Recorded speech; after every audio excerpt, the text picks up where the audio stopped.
Ayo, segera download Quran Tadabbur, tafsir dalam genggaman Anda.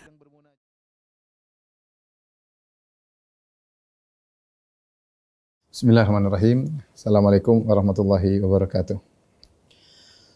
Alhamdulillahi ala ihsani wa syukru lahu ala taufiqihi wa amtinani. Asyhadu an la ilaha illallah wahdahu la syarika lahu ta'ziman li sya'ni wa asyhadu anna Muhammadan abduhu wa rasuluhu da'ila ridwani. Allahumma salli alaihi wa ala alihi wa ashabi wa ikhwani. Para ikhwan dan akhwat, bapak-bapak, ibu-ibu, pengajian Majelis Taklim The-Nurs yang dirahmati Allah Subhanahu wa taala. Ini adalah pertemuan kita yang pertama tentang tafsir surat Yusuf, ya. Kita berusaha mengambil faedah-faedah dari surat yang Allah turunkan yang dikenal dengan surat Yusuf. Surat ini datang dalam beberapa riwayat, ya, dari sahabat. Mereka mengenal surat ini dengan nama surat Yusuf, ya. Karena dikenal dengan surat Yusuf karena surat ini khusus bercerita tentang Nabi Yusuf alaihissalam, ya. Tidak bercerita tentang nabi-nabi yang lain, hanya khusus tentang Nabi Yusuf alaihissalam. Dan tidak disebut nabi yang lain kecuali sekedar yang berkaitan dengan keluarga Yusuf, yaitu Yakub, Ibrahim, Ishak. Tetapi intinya tentang Nabi Yusuf alaihissalam. Oleh karenanya para sahabat juga dikenal menamakan surat ini dengan nama surat Yusuf. Dari Uqbah bin Amir radhiyallahu anhu, beliau berkata, "Qultu ya Rasulullah, akri'ni surat Hud wa surat Yusuf." Aku berkata, "Ya Rasulullah, bacakanlah kepadaku surat Hud dan surat Yusuf." Kemudian juga dari Ibnu Mas'ud radhiyallahu taala anhu, beliau berkata, "Kuntu bi Hims." Aku suatu hari di Hims, yaitu di Syam. Faqala li ba'dul qaum, maka ada sebagian orang berkata kepadaku, "Iqra' alaina, bacakanlah bagi kami, bacakan Quran." Faqara'tu alaihim surat Yusuf, maka aku bacakan surat Yusuf kepada mereka. Artinya para sahabat biasa mengenal surat dengan surat Yusuf. Demikian juga dari Amr bin Maimun tentang kisah terbunuhnya Umar bin Khattab radhiyallahu anhu. Dia berkata, Amr bin Maimun, "Wa kana Umar," yaitu Umar, "idza marra baina saffain." Kalau Umar melewati di antara dua saf ketika menjadi imam, beliau berkata, "Istawu," luruskanlah. "Hatta idza lam yara fihinna khalalan taqaddama wa fakabbar." Ya, jika beliau sudah melihat di saf-saf tersebut tidak ada lagi celah-celah, maka beliau segera maju di posisi imam kemudian bertakbir. Wa rubbama qara'a surat Yusuf awin Nahl aw nahwa dzalik fi raka'atil ula, dan terkadang Umar membaca surat Yusuf di rakaat pertama atau surat An-Nahl rakaat pertama.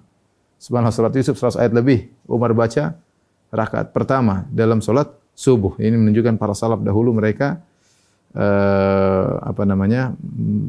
memperpanjang salat subuh, ya, sampai surat Yusuf dibaca rakaat pertama oleh Umar dalam salat subuh, ya. Dan surat Yusuf sebagian salaf mengatakan seperti Ibnu Atha, dia berkata, "La yasma'u surat Yusuf mahzunun illa istaraha ilaihi." Sebagaimana dinukilkan oleh Ibnu Katsir, tidaklah seorang yang sedang bersedih mendengar surat Yusuf kecuali dia akan tenang, ya. Karena surat Yusuf ini bagaimana ya, kalau orang baca surat Yusuf cerita bagaimana kesedihan yang dialami oleh Yusuf, kesedihan yang dialami oleh Yakub alaihi wassalam, kemudian akhirnya diakhiri dengan kebahagiaan. Ya, Allah menyebut tentang ujian-ujian, penderitaan-penderitaan yang dialami oleh Nabi Yusuf alaihissalam yang berakhir dengan happy ending, dengan kebahagiaan Nabi Yusuf alaihissalam. Itu tadi penamaan surat Yusuf, ya, tidak dikenal dengan nama yang lain. Apa keistimewaan surat ini? Di antara keistimewaan surat ini, yang pertama, surat inilah surat satu-satunya yang membahas kisah Nabi Yusuf secara lengkap, ya. Dan tidak diulang, ya, tidak diulang di surat yang lain, tidak diulang di surat yang lain, ya. Jadi beda kalau kita baca surat, misalnya kita baca tentang kisah Nabi Musa diulang-ulang, Nabi Hud, Nabi Saleh diulang-ulang, ya. Maka kisah Nabi Yusuf cuma sekali disebutkan secara detail dan tidak diulang-ulang oleh Allah Subhanahu wa taala, ya. Kemudian dalam surat Yusuf ini juga tidak diceritakan kisah Nabi yang lain. Ini di antara keistimewaan surat Yusuf. Tidak disebutkan kisah Nabi yang lain. Tatkala kita baca misalnya surat-surat yang lain, tercampur kisah Nabi ini dicampur dengan kisah Nabi yang lain. Tapi surat Yusuf 100 ayat lebih tidak disebutkan kisah Nabi yang lain. Cuma kisah Nabi Yusuf alaihissalam tentang kisahnya dari awal sampai akhir. Kemudian demikian juga yang keistimewaan yang kedua ya atau berikutnya, tidak ada kisah Nabi dalam Al-Qur'an dengan kisah yang dari A sampai Z seperti ini, dibawakan dari A sampai Z dengan panjang seperti kisah Nabi Yusuf alaihissalam. Nabi Musa kisahnya panjang tapi Allah pecah-pecah, sebagian dalam surat ini, sebagian dalam surat ini. Kalau kita rangkaikan memang panjang ya. Tapi Nabi Yusuf langsung sekalian dan lebih lengkap dari awal perjalanannya sampai masa mudanya sampai akhirnya bertemu dengan orang tuanya ya, panjang ceritanya, panjang dan dibawakan dalam satu surat ya. Kemudian di antara keistimewaan surat ini ya, tadi sudah kita sebutkan surat ini tidak diulang-ulang, kisah Nabi Yusuf tidak diulang-ulang ya. Kisah Nabi Yusuf alaihissalam di antaranya tidak diketahui oleh orang-orang Arab terdahulu ya. Mereka tidak tahu tentang namanya Yusuf. Kalau orang-orang Mekah yaitu Abu Jahal, Abu Lahab dan konco-konconya, mereka mungkin pernah dengar tentang Hud, Nabi Hud alaihissalam, tentang Nabi Saleh, mereka pernah dengar tentang Nabi Nuh, kisah banjir yang mereka pernah dengar. Mereka juga pernah dengar tentang Ibrahim nenek moyang mereka. Mereka pernah dengar tentang Ismail karena semua Quraisy keturunan Ismail bin Ibrahim. Tapi Yusuf mereka tidak pernah dengar sebelumnya. Kemudian turun surat Yusuf, dan surat Yusuf surat Makkiyah, dari awal sampai akhir semuanya turun di Mekah, ya, turun di Mekah. Jadi mereka mendengar suatu kisah dan Nabi bacakan surat ini di hadapan orang-orang Quraisy. Surat Yusuf surat yang menakjubkan tentang kisah yang lengkap dari awal sampai akhir tentang seorang namanya Yusuf yang tidak pernah didengar sebelumnya oleh penduduk kota Mekah, ya. Dan yang menakjubkan lagi bahwasanya kisah Nabi Yusuf ini Nabi Bani Israel. Sementara Nabi SAW belum berinteraksi dengan Bani Israel. Nabi baru berinteraksi dengan Bani Israel ketika di Madinah. Ketika Nabi berhijrah kota Madinah, baru kemudian Nabi bertemu dengan kabilah Bani Qainuqa, kabilah Bani Nadhir, dan kabilah Bani Quraidah. Adapun di Mekah, Nabi tidak berinteraksi dengan orang Yahudi. Artinya enggak ada orang Yahudi yang ngajarin Nabi untuk bercerita tentang surat Yusuf. Oleh karenanya, ketika Nabi bercerita tentang surat Yusuf, ini menunjukkan murni Nabi dapat wahyu dari Rabbul Alamin, dari Tuhan. Dari mana Nabi tahu cerita Nabi Yusuf? Nabi Yusuf, bapaknya, saudara-saudaranya. Enggak ada, Nabi enggak mungkin tahu. Nabi tidak pernah berinteraksi dengan orang Yahudi sama sekali. Ya, tapi Nabi bisa bercerita dengan cerita yang luar biasa karena Allah yang menceritakan kepada Nabi sallallahu alaihi wasallam. Ini mukjizat bahwasanya Al-Qur'an adalah bukan karangan Muhammad sallallahu alaihi wasallam. Ya, dan ini cerita yang sangat menarik, terutama ketika itu orang-orang musyrikin menuduh Al-Qur'an dengan asatirul awwalin. Asatirul awwalin. Mereka kata Al-Qur'an itu hanyalah dongeng-dongeng belaka. Apalagi seorang musyrik namanya Nadhr bin Harith, dia suka pergi ke negeri Syam, kemudian dia bawa cerita-cerita tentang dia pergi ke Persia, dia suka berpetualang, kemudian dia pulang ke Mekah, dia bawa cerita tentang tokoh-tokoh Persia, tentang tokoh-tokoh Romawi yang membuat menarik niat dia agar orang terpaling dari Al-Qur'an. Agar orang terpaling dari Al-Qur'an untuk mendengar kisah-kisah yang dia ceritakan. Tetapi Allah turunkan kisah Yusuf, kisah yang luar biasa, bukan hanya sekedar kisah, tapi kandungan-kandungan yang ada di balik kisah tersebut, ya. Ini bukan sekedar kisah doang, ya, tapi kandungan-kandungannya luar biasa. Makanya di akhir surat Allah mengatakan laqad kana, ayat terakhir dalam surat Yusuf, laqad kana fi qasasihim ibratun li ulil albab. Sungguh dalam kisah mereka ada pelajaran bagi orang-orang yang cerdas. Maka haditsa yuftara, bukan kisah dongeng. Ya, kisah Nabi Yusuf bukan kisah dongeng, bukan kisah pengantar tidur. Kisahnya indah, dari sisi kisahnya indah, menarik. Yang lebih menarik lagi adalah kandungan-kandungan yang ada di balik kisah tersebut, ya.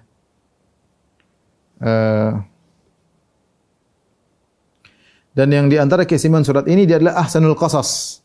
Ahsanul qasas dia adalah kisah yang terindah.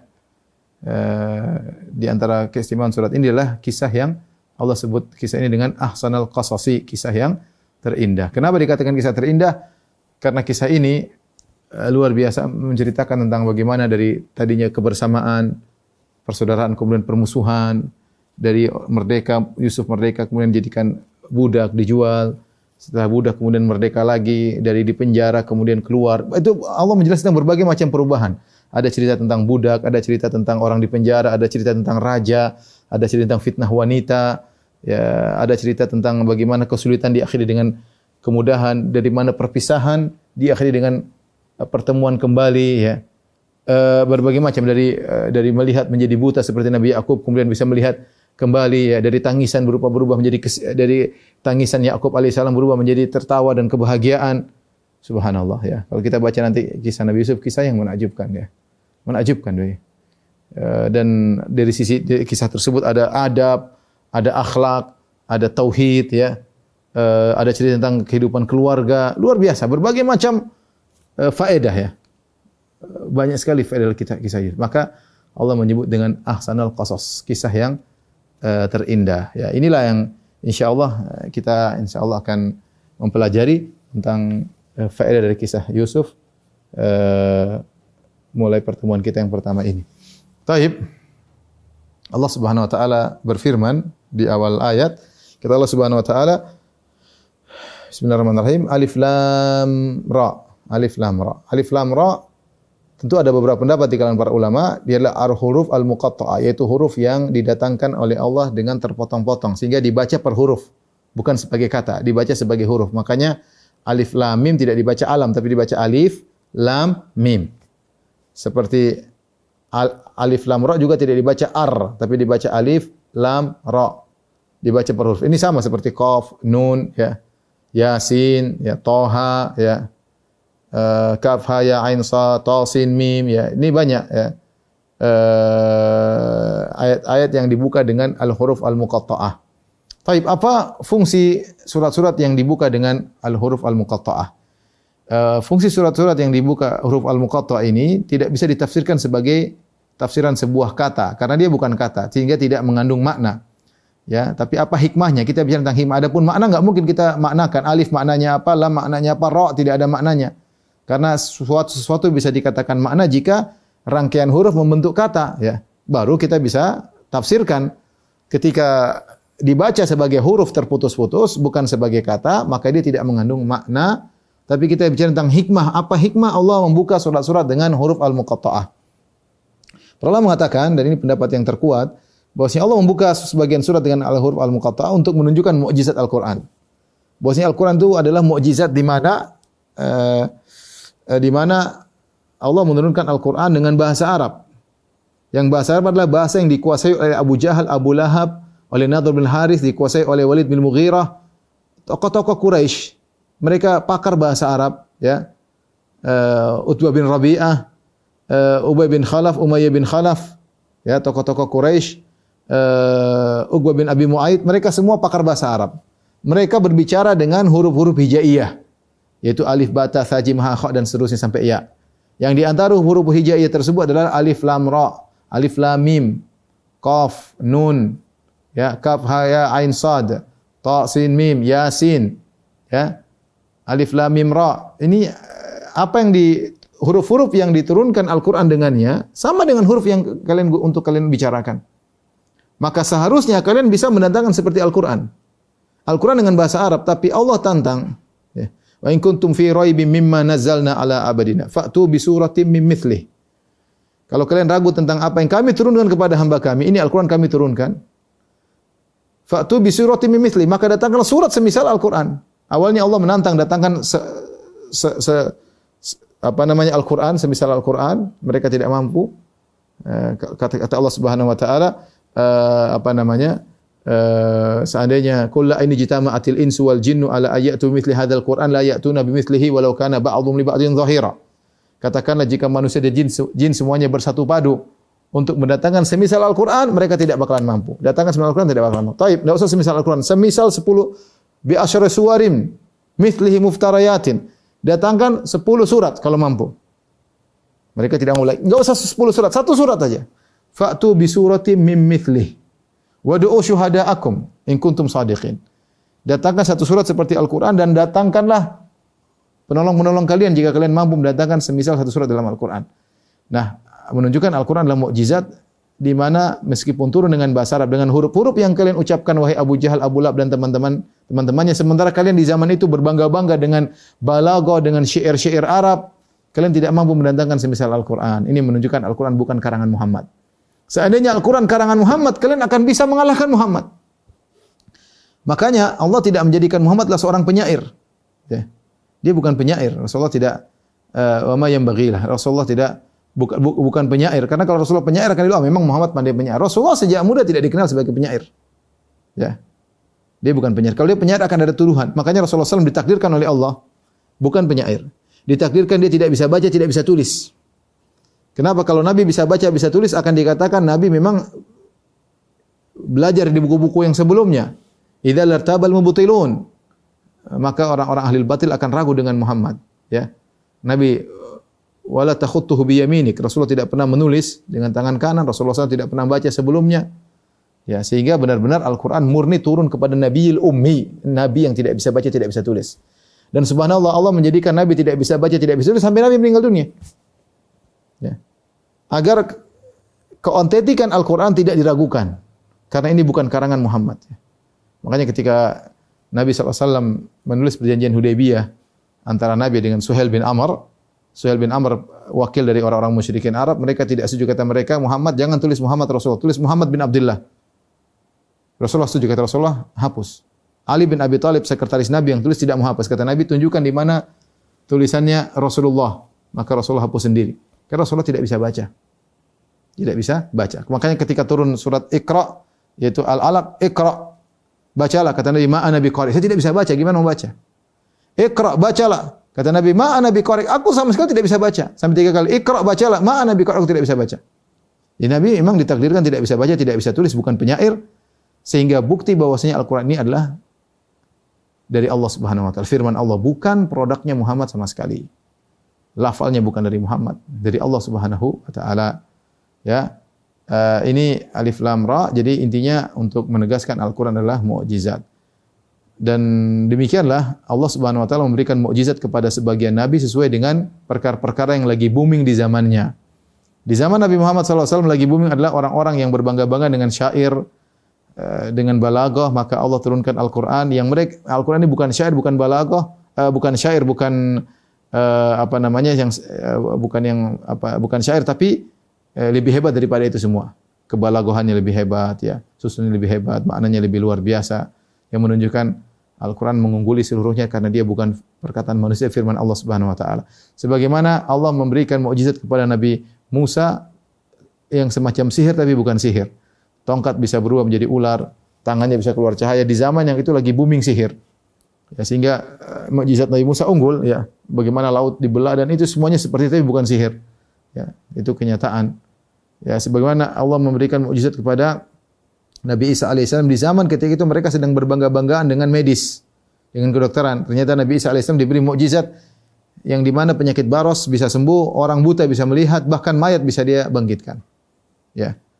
Dan Nabi Yusuf alaihissalam, kita bicara mukjizatnya apa? Allah alam bisa adalah ketika dia meramal, menafsirkan mimpi 100% benar.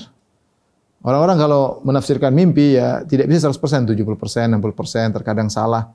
Tapi Nabi Yusuf kalau sudah menafsirkan mimpi 100% benar. Di zaman itu orang-orang bangga-banggaan bisa menafsirkan mimpi. Mungkin mereka punya ilmu khusus untuk menafsirkan mimpi. Ternyata Nabi Yusuf alaihissalam punya mukjizat yang mengalahkan mereka semua. Nabi Yusuf alaihissalam menafsirkan mimpi dengan 100% akurasinya. Taib ini alif lam ra.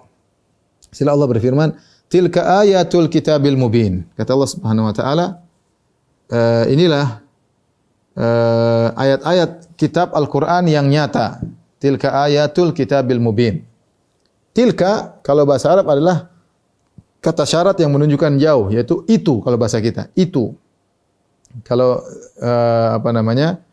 hadhihi itu dekat, ini. Tapi Allah menggunakan tilka. Itu adalah ayat-ayat kitab Al-Quran. Padahal yang maksudnya adalah ayat yang akan dibacakan. Tapi kenapa Allah menggunakan kata tilka yang menunjukkan itu seakan-akan jauh? Kata sebagian ulama seperti Thahir bin Ashur rahimahullahu taala bahwasanya untuk menunjukkan Al-Quran itu kedudukannya tinggi. Seakan-akan seorang sedang menunjuk tingginya kedudukan Al-Quran. Itu adalah ayat. Padahal ayatnya di depan. Ya, ini salah satu metode Allah untuk menunjukkan ayat-ayat Al-Quran adalah agung. Tilka ayatul kitabil mubin. Al-mubin bisa maknanya adalah wadih atau bayyin, bisa artinya abana yaitu menjelaskan, bisa maknanya lazim, bisa maknanya fi'il muta'addi. Fi'il lazim maksudnya inilah kitab-kitab yang jelas ya, tidak kontradiktif di antara ayat satu dengan ayat yang lainnya, mudah dipahami oleh orang-orang yang ngerti bahasa Arab, kandungan yang mudah diambil. Oleh karenanya betapa banyak orang masuk Islam gara-gara baca Al-Qur'an, bahkan orang hanya baca terjemahannya banyak yang masuk Islam. Ayatnya jelas. Pembicaraan jelas. Saya tidak usah jauh. Coba Bapak buka atau ibu-ibu buka kitab suci yang lain, baca agak sulit. Ini maksudnya gimana? Benar. Saya nggak usah bicara tentang orang awam. Saya ustadz aja kalau saya baca misalnya buka kitab suci orang lain, saya baca repot. Ini maksudnya gimana? Tidak semudah seorang baca Al-Qur'an. Makanya Allah mengatakan walaqad yassarna lidzikr ya. Ya. Fahal min muddakir. Kami telah mudahkan Al-Qur'an untuk dihafal, untuk dipahami, mudah ya. Jadi pertama tilka ayatul kitabil mubin, itulah ayat-ayat al-mubin yang jelas ya, kandungan jelas, dibaca juga jelas, teratur dengan jelas ya. Atau maknanya al-mubin maksudnya menjelaskan. Ayat-ayat dalam Al-Qur'an menjelaskan hukum-hukum, menjelaskan tauhid dengan jelas ya. Dua-dua maknanya benar, bisa artinya lazim, bisa artinya mutaaddi. Inna anzalnahu Qur'anan Arabiyyan la'allakum ta'qilun. Kata Allah, sungguh kami telah turunkan Al-Qur'an. Kami turunkan Al-Qur'an sebagai Qur'anan Arabiyyan, sebagai Qur'an yang dalam bahasa Arab. Yang dalam bahasa Arab ya, la'allakum ta'qilun, agar kamu bisa memahaminya. Agar kamu bisa memahaminya. Bahasa Arab adalah bahasa yang terbaik. Dan ini silakan tanya kepada orang yang ngerti berbagai macam bahasa. Tanya orang tahu bahasa Inggris, hanya tahu bahasa Arab. Mana yang lebih indah? Pasti mereka bilang bahasa Arab. Tanyakan kepada orang yang tahu bahasa Arab dan tahu bahasa lain. Mau dibandingkan bahasa Inggris, mau bahasa Perancis, mau bahasa apapun. Kalau sudah dibandingkan dengan bahasa Arab sangat indah. Dari adabnya, dari balaghahnya, dari susunannya luar biasa. Kemudian tingkat-tingkat dari keluasan bahasanya, keluasan kosakatanya. Kalau dipanjangkan dengan pendekkan maknanya berbeda, ya. Qatala beda dengan qatala. Daraba beda dengan daraba. Masya Allah. Bahasa Arab itu luar biasa, menakjubkan. Jelas ya. Tidak bisa merasakan indahnya bahasa Arab kecuali orang ngerti bahasa Arab. Kemudian dia bandingkan dengan bahasa lain, dia tahu bahasa Arab adalah bahasa Arab, bahasa Quran, bahasa yang terindah. Allah sengaja menjadikan Al-Quran dengan bahasa Arab. La'allakum ta'qilun, agar kalian bisa memahaminya. Ini isyarat bahwasanya kalau ada orang tidak paham Al-Quran, ya berarti dia tidak berakal. Kalau ada orang tidak bisa paham Al-Quran, dia enggak ngerti. Qul huwallahu ahad, Allahus samad, lam yalid wa lam yulad wa lam yakul lahu kufuwan ahad. Sangat sederhana. Ya.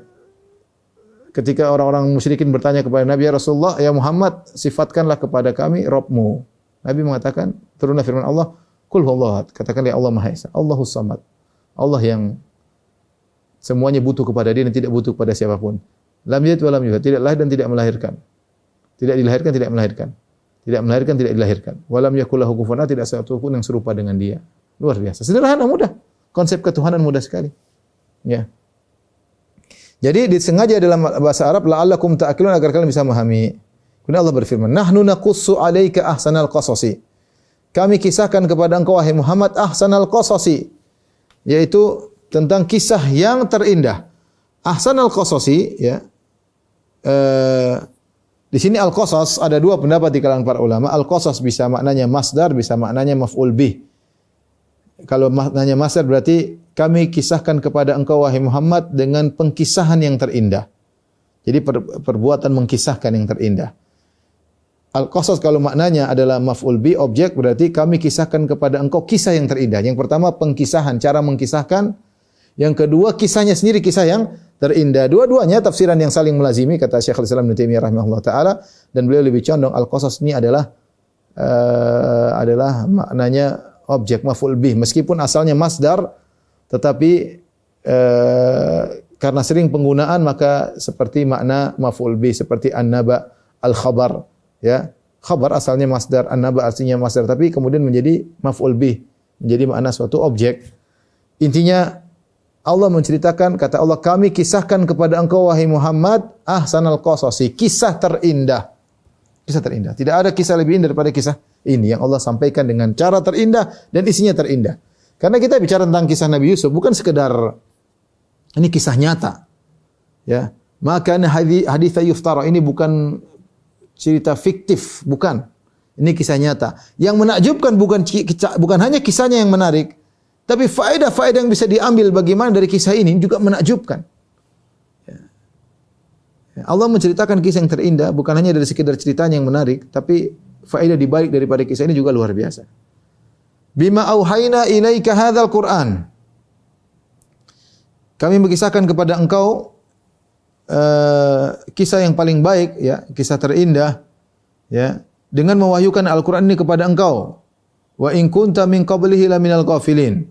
Meskipun kau sebelumnya adalah termasuk orang-orang yang lalai, orang yang tidak tahu, ya. Sebelumnya kau tidak tahu. Kisah ini kisah Nabi Yusuf, kisah yang menarik, ya. Nabi dan penduduk kota Mekah enggak ada yang tahu. Ya. Orang Yahudi juga belum tentu bisa tahu dengan detail, ya. Makanya kalau kita bandingkan kisah Nabi Yusuf dalam Al-Quran, ketika kita bandingkan dengan kisah Nabi Yusuf dalam Perjanjian Lama, ada poin-poin yang disebut Al-Quran tidak ada dalam Perjanjian Lama. Yang indah, yang subhanallah. Jadi memang Allah mengisahkan kisah Nabi Yusuf dengan luar biasa. Dan sebelumnya Nabi tidak tahu tentang kisah ini. Dan Allah yang menceritakan kepada Nabi Yusuf alaihissalam. Kemudian Allah Subhanahu wa taala berfirman, ya.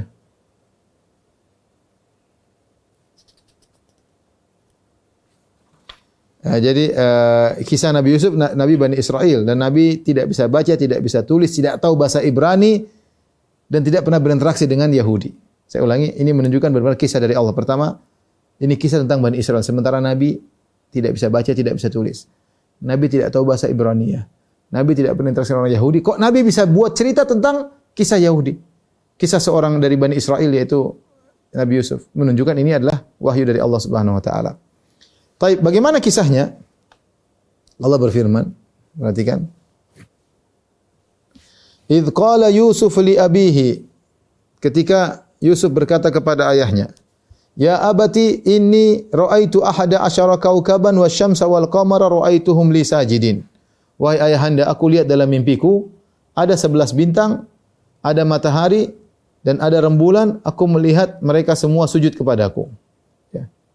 Jadi ini mimpi yang luar biasa, ya, mimpi bagaimana ada benda-benda langit yang tinggi sujud kepada Nabi Yusuf alaihissalam. Bagaimana yang Nabi Yusuf lihat, bagaimana cara benda-benda tersebut sujud, kita enggak tahu. Apakah keluar kakinya, kita enggak tahu. Yang jelas Nabi Yusuf melihat mereka sujud kepada Nabi Yusuf. Bagaimananya wallahu alam bisawab. Tapi dia memahami dari mimpi yang dia lihat bahwasanya benda-benda tersebut yang tinggi, yang besar, yang hebat, ya, matahari menerangi bumi, rembulan dengan cahaya yang indah, dengan 11 bintang yang indah, semuanya sujud kepada Nabi Yusuf alaihissalam. Dia lihat masih kecil waktu itu. Maka dia cerita kepada ayahnya. Apa kata ayahnya? Qala ya bunayya la taqsus ru'yaka ala ikhwatika fayakidu laka kaida. Wahai putraku. Mereka saling berdekat-dekatan, tapi Yusuf memanggil dengan ya, seperti harfun nida, panggilan, wahai, wahai. Biasanya orang bilang wahai kalau dari Jawa, ya fulan dari Jawa. Tapi kalau dekat, wahai putraku, ya putraku. Sebenarnya enggak perlu. Cuma tetap digunakan harfun nida, ya untuk perhatian. Bagaimana Yusuf berbicara dengan ayahnya dengan penuh perhatian, dan ayahnya berbicara dengan Yusuf dengan penuh perhatian. Makanya dia mengatakan, dia cukup mengatakan ibni, tapi dia ada ya bunayya, wahai putraku. La taqsus ru'yaka, jangan kau ceritakan mimpimu ala ikhwatika, kepada saudara-saudara kandung atau saudara-saudaramu. Fayakidu laka kaida, maka mereka akan bikin makar kepada engkau. Inna syaitana lil insani aduwwum mubin. Sungguhnya syaitan adalah musuh yang nyata bagi manusia. Taib. Yusuf alaihissalam, sebagaimana disebutkan dalam Perjanjian Lama, adalah salah satu dari 12 anak Nabi Yakub alaihissalam. Saya bacakan. Nabi Yakub, ya, memiliki anak 12 anak dari 4 orang istri. Ya. Dari istri pertamanya itu Lea, maka lahirlah Ruben, Simeon, Lewi, Yehuda, ya, Isakhar dan Zebulon. Ya. Kemudian dari istri yang kedua Rahel yaitu Yusuf dan Binyamin. Kemudian dari Bilha adalah budaknya Rahel. Ada namanya, lahirlah anak namanya Dan Naftali. Ada dua, Dan serta Naftali. Kemudian dari Zilfa, budaknya Lea adalah Gad dan Asher. Gad dan Asher. Jadi inilah 12 anak Nabi Yakub alaihissalam yang mereka 12 bersaudara dari 4 ibu. Saya ulangi, jadi Yakub menikah dengan Lea, anaknya adalah Ruben, atau Ruben, Simeon, Lewi, Yehuda, Ruben, Simeon, Lewi, Yehuda. Kemudian Isakhar dan Zebulon. Kemudian Rahil, Yusuf dan Benyamin. Kemudian dari Bilha ada Dan serta Naftali. Kemudian dari Zilfa ada Gad dan Asyar. Ya, sederhananya kalau kita mau gambarkan agar kita bisa ada gambaran tentang saudara-saudara Yusuf ya. Yakub alaihissalam ya. Kemudian punya beberapa istri ya. Yang pertama adalah Lea. Yang kedua adalah Rahil. Kemudian yang ketiga adalah Bilha. Kemudian kita Zilfa ya. Rahil punya anak dua, yaitu Yusuf dan Binyamin. Atau kita letakkan Rahil di sini ya. Rahil, kemudian Lea. Ya. Rahil punya anak dua, yaitu Yusuf, Binyamin. Lea punya anak banyak ya, tadi kita sebutkan ya.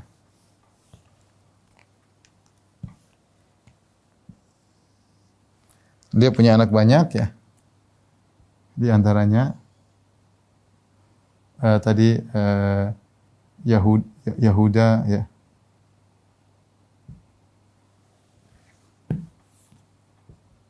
Yehuda ya. Tuh, kemudian di antaranya Zebulon, Simeon ya. Simeon ya. Kemudian lagi tadi Zebulon, Isakhar.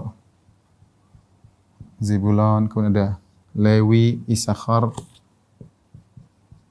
Lewi, kemudian Isakhar ya. 1, 2, 3, 4, 5 ya. Ada Ruben satu lagi, Ruben.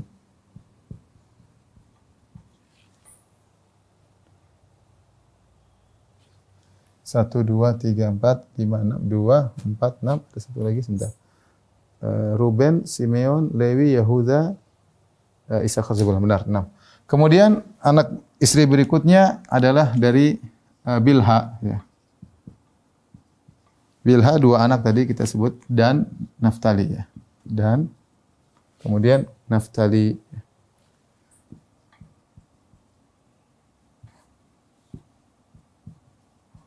Kemudian yang terakhir baru kemudian Zilfa ya. Anaknya juga ada dua, yaitu Gad dan Asyar ya.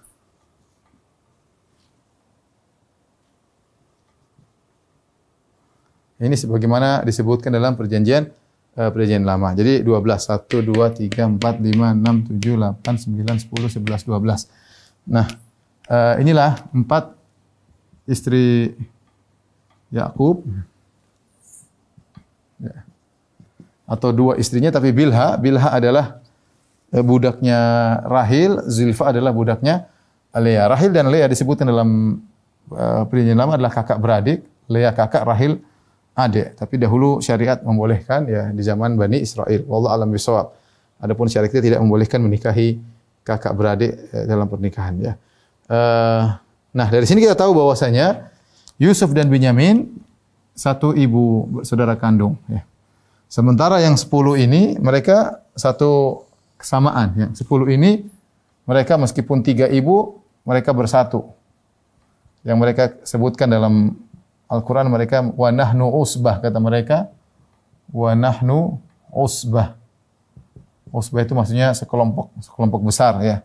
Sementara Yusuf dan Binyamin cuma berdua. Mereka ini cemburu kepada Yusuf dan Binyamin ya.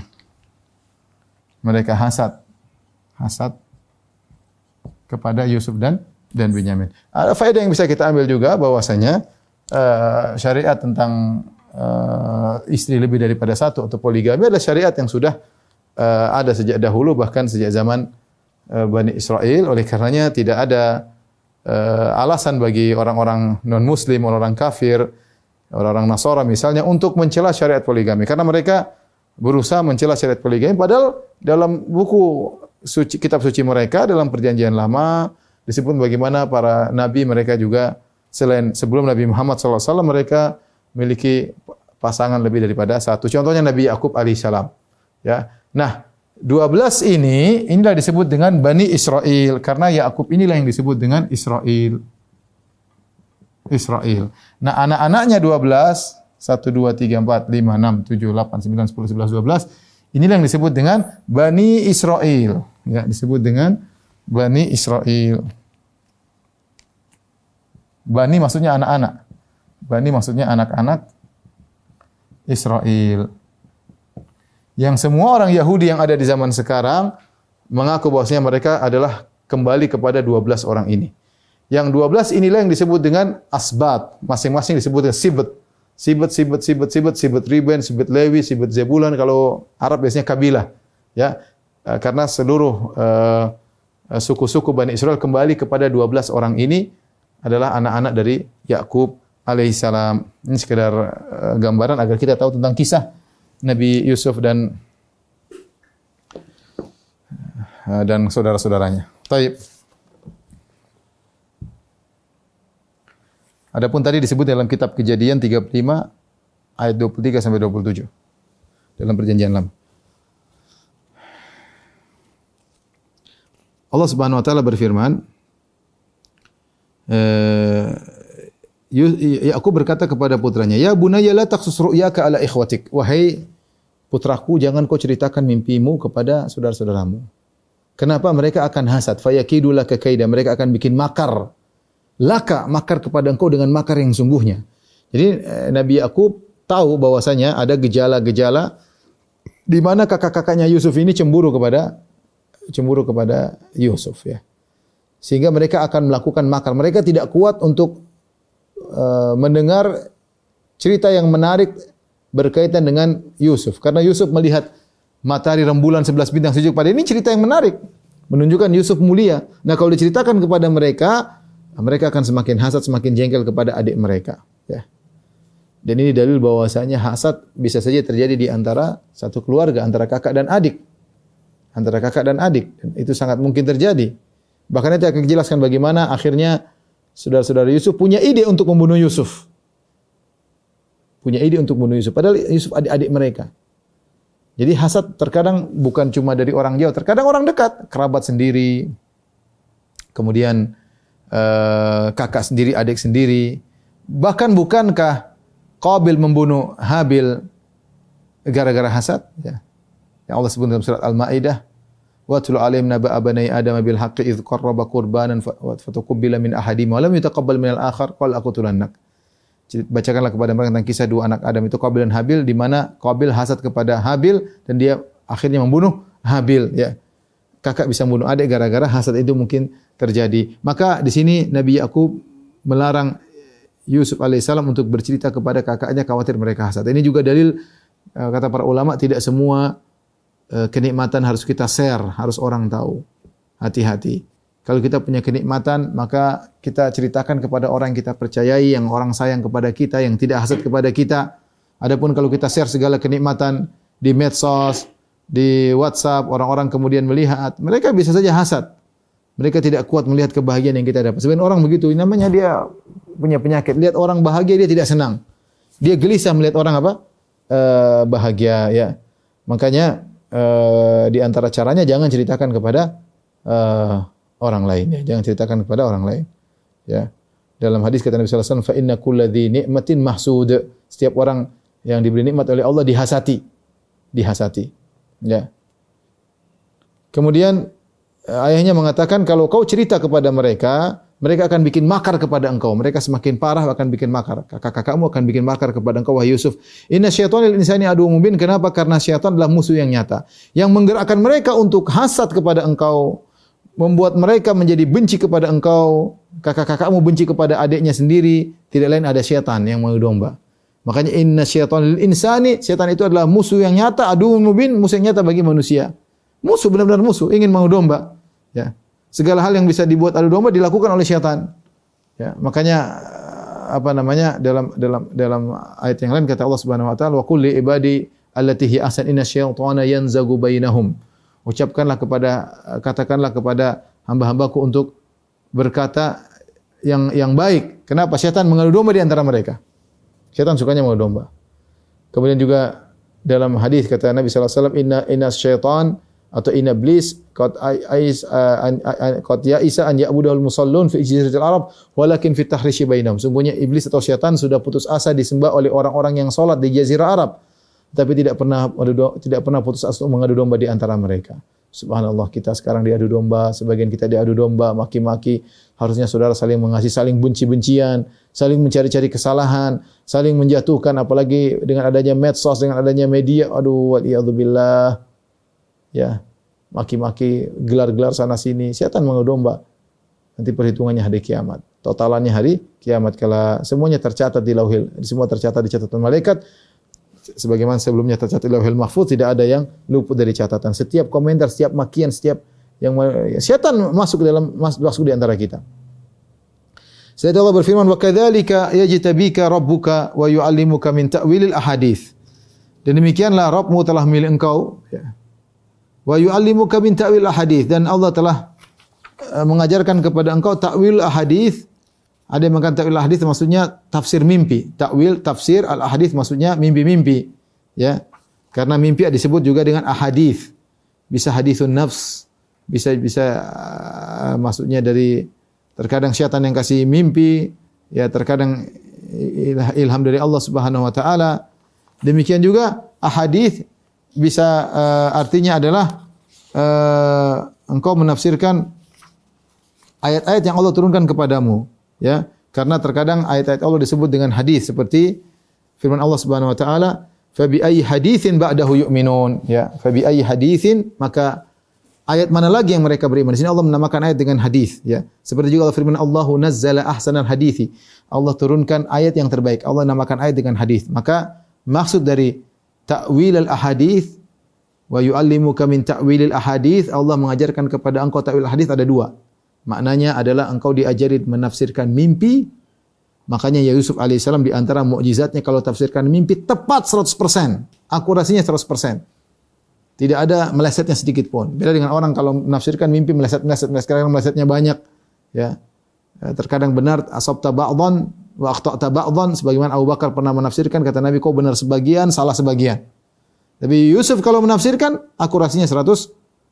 Ada orang datang cerita mimpi, ceritanya begini. Artinya dia tafsirkan. Karena Allah yang mengajarin. Ya. Kemudian juga ta'wil ahadits maksudnya tafsir daripada ayat-ayat Allah Subhanahu wa taala yang Allah turunkan kepada Nabi Yusuf alaihissalam. Kemudian wa yutimma ni'matahu 'alaika wa 'ala ali Yaqub kama atammaha 'ala abawayka min qabl Ibrahim wa Ishaq. Ya. Allah menyempurnakan nikmatnya Allah untuk Nabi Yusuf di dunia maupun di akhirat. Ya, demikian juga kepada keluarga Yakub, ya. Karena dengan adanya Nabi Yusuf maka kenikmatan mereka dapatkan, ya. Dengan keturunan Nabi Yusuf juga keturunan Nabi Yakub, banyak para nabi, nabi-nabi Bani Israel, kenikmatan yang luar biasa Allah berikan kepada mereka. Di antaranya Nabi Yusuf alaihissalam dijadikan nabi oleh Allah Subhanahu wa taala. Demikian juga nanti keturunan Yakub banyak jadi nabi, ya. Semuanya Nabi Musa, Nabi Ayub, Nabi Harun, Nabi Zakaria, Nabi Isa. Banyak sekali nabi-nabi. Semuanya keturunan Bani Israel, keturunan Nabi Yakub alaihissalam. Kama atammaha ala abawayka min qabl Ibrahim wa Ishaq. Sebagaimana Allah telah sempurnakan nikmatnya kepada kedua bapakmu sebelumnya, yaitu Ibrahim dan Ishaq. Bapak di sini maksudnya kakek. Jadi kalau dalam bahasa Arab al-ab bisa maknanya al-ab bisa jadi bapak langsung, bisa namanya kakek, ya. Ya, al-ab as-sabi berarti kakek yang ketujuh misalnya, bapak yang ketujuh, ya.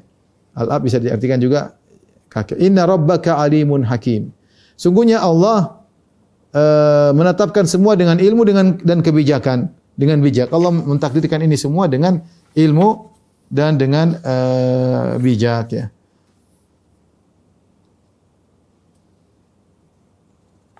Taib, di antara faedah Allah membuat Nabi Yusuf mimpi. Perhatikan di sini faedah penting.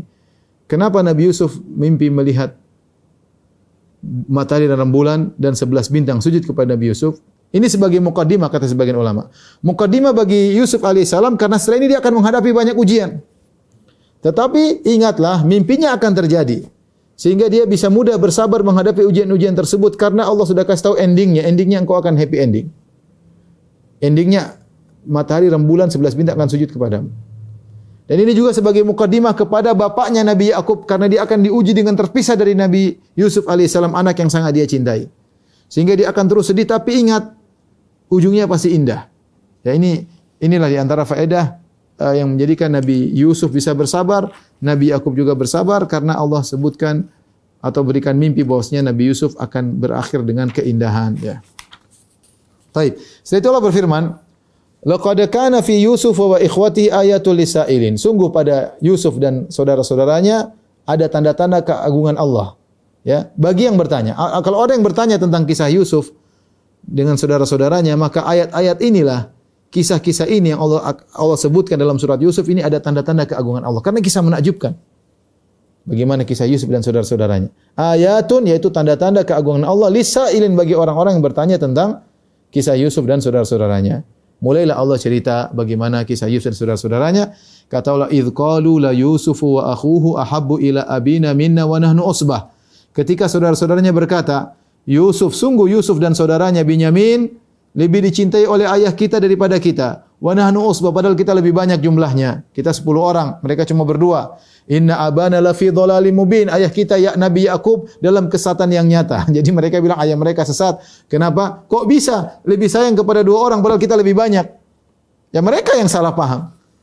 Masalah cinta bukan karena banyak-banyakan. Emang kalau lebih banyak lebih dicintai, tidak harus demikian. Mereka menganggap ayah mereka Yakub yang seorang nabi adalah dalam kesesatan karena kenapa bisa mencintai 2 orang lebih daripada mencintai 10 orang. Kami 10 orang, wa nahnu usbah, kami lebih banyak. Harusnya kami lebih dicintai karena kami lebih banyak pasukannya. Mereka cuma berdua. Inna abana lafi dhalalim mubin, sungguhnya ayah kami dalam kesesatan yang nyata.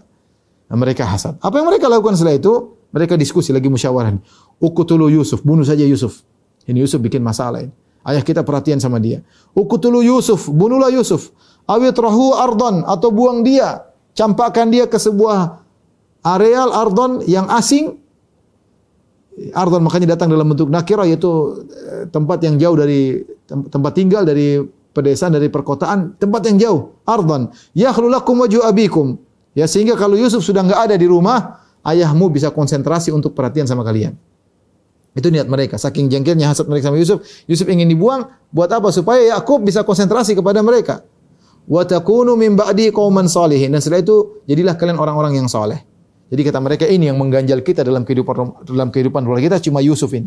Ayah kita sayang sekali sama Yusuf. Bagaimana caranya? Kita buang dia. Kita bunuh, pilihan pertama. Kedua, kita buang. Kalau kita buang, ayah kita sudah enggak ada Yusuf, ayah kita akan konsen bersama kita, dan itu tidak benar.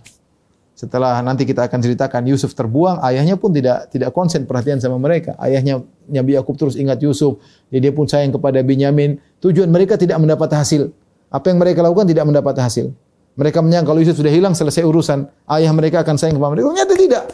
Nabi Yakub tetap ingat kepada Yusuf. Tujuan kejahatan mereka tidak berhasil. Yang menakjubkan, mereka saling menasihati, kata mereka, wa takunu min ba'di qaumin shalihin. Sudah, sekarang bunuh Yusuf, setelah itu kita tobat. Tobat selesai. Kita jadi orang soleh. Jadi mereka bersandar kepada maha pengampunan Allah untuk bermaksiat. Orang bersandar kepada maha pengampunan ketika sudah bermaksiat minta ampun. Tapi sebelum bermaksiat mereka tenang, Allah maha pengampun. Kita bunuh, setelah itu kita bertobat. Ini tidak boleh. Ini apa namanya? Justru menjadikan maha rahmat Allah, maha pengampun Allah dijadikan sarana untuk bermaksiat. Dan ini iblis membisikkan kepada mereka, bunuh saja setelah itu bertobat. Ya, banyak orang seperti itu. Udah lakukan sekali ini aja, habis itu tobat gampang. Ya, sehingga berani melakukan kemaksiatan. Dia tidak tahu, bisa jadi dia mati ketika itu, belum tentu bisa hidup lagi ya. Belum tentu bisa umur panjang ya. Itu niat mereka ya. Qala qailun minhum la taqtulu Yusuf. Ada salah seorang dari mereka yang baik berkata, ya yang baik di antara yang paling buruk, di antara yang terburuk. Qala qailun minhum, sebagian mereka berkata, la taqtulu Yusuf, jangan kalian bunuh Yusuf, sudah enggak usah bunuh. Ada cara ide. Wa alquhu fi ghayabatil jubbi, lemparkan saja Yusuf dalam sumur yang dalam. Yaltaqituhu ba'dhu sayyara, nanti ada sebagian musafir yang ngambil dia. In kuntum fa'il, kalau kalian benar-benar ingin melakukan, lakukan itu saja, enggak usah bunuh. Enggak usah dibuang ke negeri jauh, sudah taruh di sumur, nanti ada yang lewat ngambil, sudah pergi, selesai. Yang penting Yusuf, tujuan kita kan Yusuf tidak di Palestina lagi, sehingga ayah kita bisa konsentrasi untuk sayang kepada kita. Ini ikhwan dan akhwat yang rahmat Allah, ada beberapa poin yang saya bicarakan. Yang pertama, kisah ini menunjukkan bahwasanya saudara-saudara Yusuf bukan nabi, ya. Karena nabi, para nabi, ini dosa besar mereka lakukan, ingin bunuh Yusuf. Sudah niat dan sudah ingin praktek, ingin bunuh Yusuf, kemudian ingin membunuh, dosa besar, ingin membunuh juga dosa besar. Kemudian yang kedua, mereka berdurhaka kepada kedua orang tua mereka, kepada orang tua mereka, durhaka kepada Nabi Yakub alaihissalam, padahal orang tua mereka nabi, mereka durhaka. Kemudian nanti mereka membohongi, mereka bikin sandiwara untuk berbohong seakan-akan Yusuf dimakan oleh serigala, ternyata mereka buang, kemudian menjadikan Yusuf yang merdeka jadi budak. Nanti akan kita sampaikan. Mereka melakukan berbagai macam dosa besar. Ya. Kemudian mereka memisahkan dari Yakub dari Yusuf, memisahkan sang anak dari sang ayah. Jadi mereka melakukan banyak dosa besar. Yang ini menunjukkan mereka bukan nabi. Karena sebagian ulama berpendapat bahwasanya 12 orang ini semuanya jadi nabi. Yusuf, Binyamin, tadi Lawi, Zablun, Simeon dan yang lainnya, ya. Yahuda dan Naftali, Gad dan Asyar, semuanya jadi nabi. Yang benar tidak. Yang nabi yang jadi nabi benar-benar Yusuf alaihissalam. Adapun 10 saudaranya yang melakukan kesalahan, meskipun mereka bertobat di penghujungnya, mereka bukan jadi nabi. Mereka bukan nabi, karena bukan ciri-ciri nabi melakukan dosa besar sebelum kenabian, ya, apalagi setelah kenabian, ya. Ini yang pertama, jadi saudara-saudara Yusuf bukan nabi. Kemudian yang kedua, apakah Yakub alaihissalam tidak adil kepada anak-anaknya? Ini timbul pertanyaan. Maka ada beberapa jawaban. Yang pertama, tidak ada dalil menunjukkan Yakub tidak adil. Yakub tidak adil. Dia sayang sama semuanya, ya. Ya. Hanyalah perasaan mereka saja yang berlebihan cemburu. Sebenarnya Yakub alaihissalam, dia mungkin perhatikan Yusuf karena ada suatu kelebihan yang dia miliki, wajar. Seorang perhatikan salah seorang anak punya kelebihan, misalnya satunya cerdas, satunya kurang cerdas. Yang cerdas difasilitasi untuk bisa mengembangkan kemampuannya. Kalau kita membedakan satu dengan yang lain karena ada faktor yang membuat kita membedakan, tidak jadi masalah. Contoh ya, kita punya anak 4, satunya misalnya masih kecil sakit. Kalau dia masih kecil sakit, kita gimana? Kita sayang, kita peluk agar dia, karena dia nggak ngerti namanya penyakit apa, kita rayu. Yang besar kalau sakit kita bilang sabar nak, sudah sakit sabar, nanti insya Allah kuat, kamu sudah besar. Kita gituin ya. Ada sebagian orang tua begitu sayang kepada salah satu dari anak-anaknya. Kenapa? Ternyata anaknya sakit, punya penyakit tertentu sehingga dia lebih sayang, karena yang lainnya dia tidak begitu perhatian, karena yang lain sehat-sehat. Yang sehat-sehat terkadang cemburu. Kok ibu kita nggak adil, kok perhatian sama ini? Bukan, dia perhatian bukan karena apa, tapi dia tahu anaknya satunya ini ada masalah. Secara psikologis, secara fisik. Sehingga dia beri perhatian khusus, bukan karena dia tidak sayang sama yang lainnya, dia sayang, tapi ada faktor yang buat dia lebih perhatian kepada salah satunya. Maka yang lain harus mengerti. Ya, terkadang orang tua lebih condong kepada salah satunya karena ada faktor tertentu, ya. Dan itu tidak jadi masalah, ya, tidak jadi masalah. Makanya kita tidak berani kita mengatakan Yakub tidak adil. Dia bilang Yakub adil, dia seorang nabi dan tidak mungkin dia tidak adil, karena tidak adil berarti zalim, dan kezaliman tidak disyariatkan dalam syariat manapun. Tetapi Yakub mungkin perhatian sama Yusuf karena Yusuf punya kelebihan sehingga dia ada perhatian lebih yang membuat saudara-saudaranya cemburu. Ya. Yang kedua, Yakub pun kalaupun dikatakan dia tidak adil alaihissalam, dia bukan tidak adil pada perkara yang pemberian, ya. Dia tidak adil hanya dalam masalah kecintaan, dan itu sudah di luar kemampuan seseorang. Makanya Nabi SAW saja masalah cinta, Nabi tidak bisa bagi rata kepada istri-istrinya. Ketika Nabi ditanya, man ahabun nasi ilaik, siapa yang orang paling kau cintai? Kata Nabi, Aisyah yang paling aku cintai. Dan istri-istri Nabi pun tahu Aisyah yang paling dicintai. Bahkan bukan cuma istri-istri Nabi, sahabat juga tahu Aisyah yang paling dicintai. Makanya kalau para sahabat ingin kasih hadiah, mereka nunggu Nabi lagi di rumah Aisyah. Karena Nabi kalau di rumah Aisyah lagi berbinar-binar, ya, karena masalah cinta tidak bisa diatur. Tidak bisa diatur. Makanya Nabi berkata kepada Allah, Allahumma hadza qismati. Ya, fima amlik, fala talumni fima tamlik wala amlik. Ya Allah, ini pembagianku yang bisa aku lakukan. Jangan kau cela aku pada perkara yang tidak aku sanggupi, yaitu masalah rasa cinta. Makanya cinta sebagaimana kepada istri-istri tidak bisa buat adil, tapi kalau pembagian harus adil, jatah nginap harus adil, pemberian harus adil, tapi cinta nggak bisa diatur. Sama kepada anak-anak. Sebagian orang tua lebih condong kepada anaknya, dia harus adil. Mas kalau beli baju, belikan semua, belikan hadiahkan semua, belikan rumah semua dibelikan rumah misalnya. Tapi rasa cinta tidak bisa diatur. Ya. Dia berusaha untuk menunjukkan keadilan, tapi tidak bisa. Jadi kita katakan seandainya Yakub pun tidak adil, maka dia tidak adil bukan pada masalah pemberian, tapi masalah cinta, dan itu adalah uzur. Ya. Wallahu a'lam bishawab, tapi saya katakan yang benar Yakub alaihissalam adil, ya. Hanya saja ada mungkin faktor yang dimiliki Yusuf membuat dia berlebihan, agak lebih dalam memperhatikan Yusuf, membuat saudara-saudaranya yang cemburu kepada Yusuf alaihissalam. Ya. Dan ini dalil bahwasanya ketidakadilan, kalau ketidakadilan memacu ya, terjadinya pertikaian di antara anak-anak ya. Yakub saja alaihissalam yang adil saja dinilai tidak adil oleh anak-anaknya sehingga mereka pun benci kepada Yusuf, apalagi orang tua yang sejak awal tidak adil. Yang satu diperhatikan melulu, satu dibelikan melulu, yang satu tidak. Ya ini tentu menimbulkan ketidakadilan. Makanya ketika Nu'man bin Bashir mendapat hadiah dari bapaknya Bashir, diberikan hadiah. Makanya ibunya Nu'man berkata, "Wahai Bashir, mintalah Nabi menjadi saksi atas hadiah yang kau berikan kepada Nu'man." Maka Nu'man pergi kepada Nabi berkata, "Ya Rasulullah, ini hadiah aku berikan kepada putraku Nu'man." Kata Nabi, "Aqulla waladika nahaltahu mithla ma nahalta Nu'man?" Apakah semua anak-anakmu sudah kau kasih hadiah seperti kau berikan kepada Nu'man? Kata Bashir, "Tidak ya Rasulullah, cuma Nu'man yang saya kasih." Kata Nabi, "Jangan kau lakukan demikian. I'dil baina auladik atau i'dilu baina auladikum." Adillah engkau di antara anak-anakmu. Kalau satu diberikan, semuanya diberikan. Nabi mengatakan, "Inilah ushidu alal jawr." Aku tidak mau bersaksi atas kezaliman. Asyhid ala ghairi, cari saksi yang lain. Apa yang kau lakukan ini kezaliman. Aku tidak mau jadi saksi. Aku tidak mau menjadi saksi. Jadi kita sebagai orang tua berusaha untuk adil di antara anak-anak ya. Bagaimana kecemburuan yang timbul luar biasa di antara anak-anak gara-gara orang tua yang tidak adil ya. Gara-gara orang tua yang tidak adil ya. Allahul musta'an. Semoga Allah Subhanahu wa taala mengampuni kita dan membimbing kita dalam membimbing anak-anak kita. Demikian saja majelis ta'lim dan durus yang dirahmati Allah Subhanahu wa taala. Insyaallah kita lanjutkan kembali tentang kisah Nabi Yusuf dan saudara-saudaranya. Demikian kajian kita para ikhwan dan akhwat majelis ta'lim dan durus. Insyaallah kita lanjutkan pada pertemuan berikutnya masih dalam mendulang faedah dari kisah Nabi Yusuf alaihissalam dalam surat Yusuf. Wabillahi taufiq wal hidayah. Assalamualaikum warahmatullahi wabarakatuh.